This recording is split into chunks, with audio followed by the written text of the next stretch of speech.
Kapag ako ang nanalo sa eleksyon, kukurakutin ko ang pera ng bayan at ibabayad ko sa mga utang ko.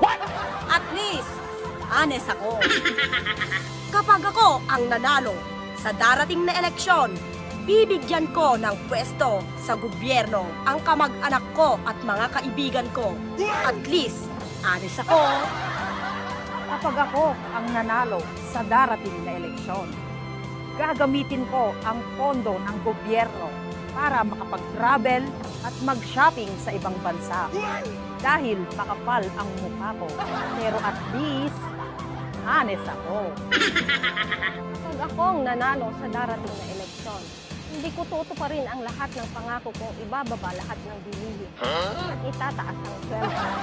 Kapag ako ang nanalo sa darating na eleksyon, wala nang tambay ang maghihirap at wala nang chismosang mangungutang dahil sila ang priority ko at ibababa ko ang presyo ng palay dahil itataas ko ang presyo ng bigas. At least, honest ako.